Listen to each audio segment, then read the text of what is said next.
नमस्कार, स्वराज संवाद में आपका स्वागत है। मैं हूं आपके साथ अमित कुमार। आज हमारे खास मेहमान मध्य प्रदेश के नेता प्रतिपक्ष उमंग सिंघार जी हैं। बहुत बहुत स्वागत है आपका। धन्यवाद अमित भाई। हाल ही में आपका जो बयान है, बड़ा विवादित बयान कहें या बड़ा एकदम सियासी भूचाल मचा रहा है। आपने कहा कि गर्व से कहो आदिवासी हैं लेकिन हिंदू नहीं है। मायने क्या है इसके? देखिए, मैं समझता हूँ कि जो आदिवासी समाज की भावना थी, उस समाज की भावनाओं को मैंने सामने रखा। तो संयुक्त राष्ट्र संघ कह चुका है कि आदिवासी मूलवासी इस षष्ठी के और 9 अगस्त को छुट्टी दी जाती है, और संविधान के अंदर हमें 5th शेड्यूल 6th शेड्यूल के अंदर 244 के अंदर आर्टिकल के अंदर हमें कई सुविधाएं दी गई, और एक स्वायत्त रूप से आदिवासियों की पहचान के रीति रिवाज के साथ सब अधिकार दिए गए। तो ये संविधान ने कहा है। भारत का संविधान जब बना था, उसके पहले मैं समझता हूँ कि 1891 में जब जनगणना हुई थी, तो आपके मिस्टर जे बेनो थे, ब्रिटिश आयुक्त, उन्होंने आदिवासियों को एक अलग पहचान दी थी जनगणना के अंदर। और 1935 के अंदर जनगणना हुई थी, उससे जब आदिवासियों को एक अलग कोड था। तो ये तो सदियों से जो रहते आ रहे मूलवासी, जब अंग्रेजों ने इस बात को स्वीकारा, तो ये भारतीय जनता पार्टी तो बाद में 1980 में पैदा हुई।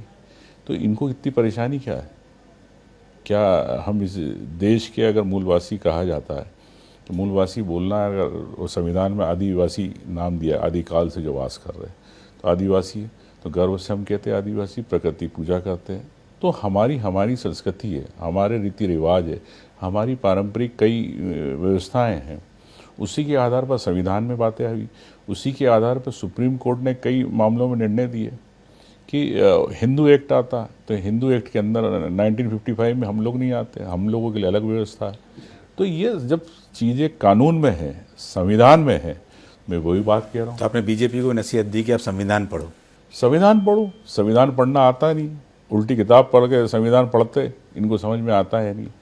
तो मैं कहता हूँ कि पहले संविधान पढ़ें, सुप्रीम कोर्ट के निर्णय पढ़ें, उसके बाद बात करें।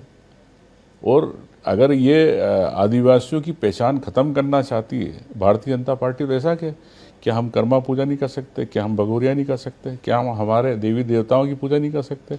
क्या हम पेड़ पौधों की पूजा नहीं कर सकते? क्या हम प्राकृतिक पूजक है?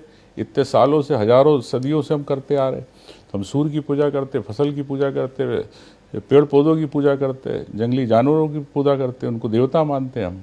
तो मैं समझता हूँ कि भारतीय जनता पार्टी अपनी सोच से सिर्फ राजनीतिकरण करना चाहती, आदिवासियों की पहचान खत्म करना चाहती, आदिवासियों का अस्तित्व खत्म करना चाहती। तो क्यों बताया भारतीय जनता पार्टी?